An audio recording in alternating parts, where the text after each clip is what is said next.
لڑکیاں لڑکیوں کے اسکول میں ہیں، لڑکے لڑکوں کے اسکول میں ہیں۔ اس کے باوجود ایک تو وہ ٹیچر جو ان لوگوں کے ہاتھ میں ہیں جو ان بچیوں کو برباد کرنا چاہتے ہیں، دوسرے موبائل، انہوں نے اس کے باوجود ان کو برباد کر دیا۔ میں آپ سے کہتا ہوں، ابھی مظفر نگر کے اندر مسئلہ ہوا، پولیس نے ایک ہوٹل کے اوپر جا کر چھاپا مارا، 50 لڑکے اور 50 لڑکیاں پکڑی گئی۔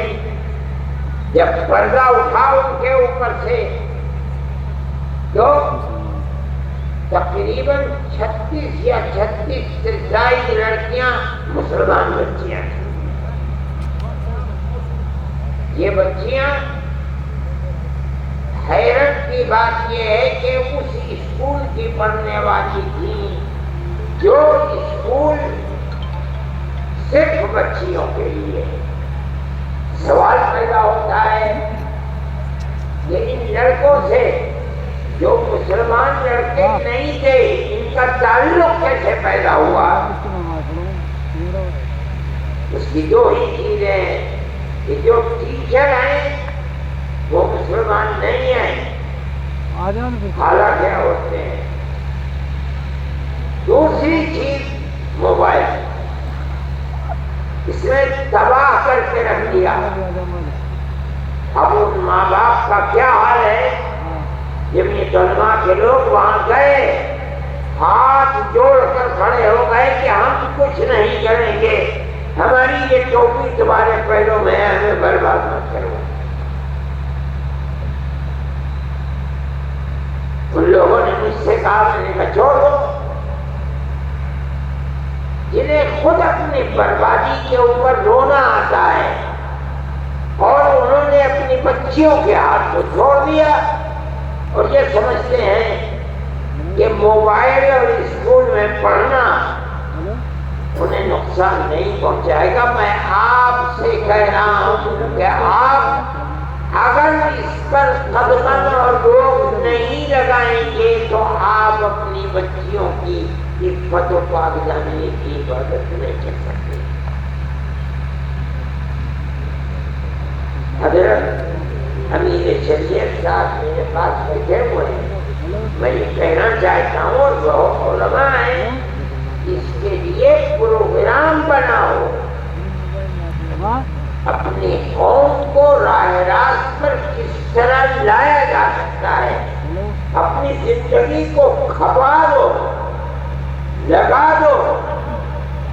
اگر اس کے اندر کوتاہی ہوگی تو آنے والے 50 سال کے اندر کتنی بربادی ہوگی، آج آپ اس کا تصور نہیں کر سکتے۔ ایسے لوگ ہیں ملک کے اندر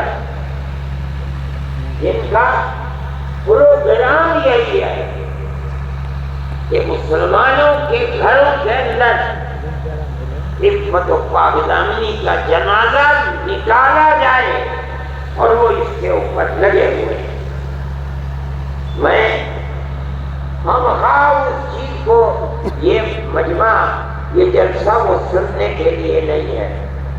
میں یہ کہتا ہوں، ماں باپ سے بھی کہتا ہوں، علماء سے بھی کہتا ہوں، امارت شرعیہ کے ذمہ داروں سے بھی کہتا ہوں کہ خدا کے لیے قوم کی فکر کرو۔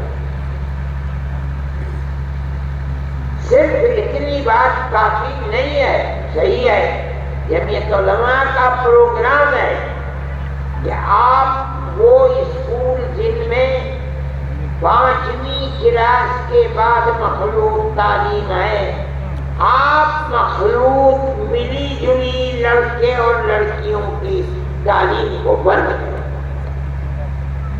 خدا نے جن کو طاقت دی ہے 10 20, 25, 50 آدمی مل کر تھوڑی سی زمین دے کر بچیوں کے لیے الگ اسکول، بچوں کے لیے الگ اسکول بناؤ۔ کوشش کرو کہ بچیوں کی اسکول کے اندر پڑھانے والی مسلمان ٹیچر مہیا ہوں۔ ان اسکولوں کے اندر عورتوں کی جماعتیں بھیجو، ان بچیوں کی تربیت کریں، ان کے ہاتھ میں موبائل نہ دو تاکہ ان کے خیالات پراگندہ نہ ہو۔ اپنی آنے والی نسل کی حفاظت کے لیے یہ ضروری ہے، ضروری ہے، ضروری ہے۔ ورنہ ہم اپنے جس ملک میں رہتے ہیں جہاں سیاست ہندو مسلم اکثریت اور اقلیت کی نفرت کے اوپر ٹکی ہوئی ہے، وہ آپ کی اور آپ کے بچیوں کی عفت و پاک دامنی کو زندہ نہیں ہے۔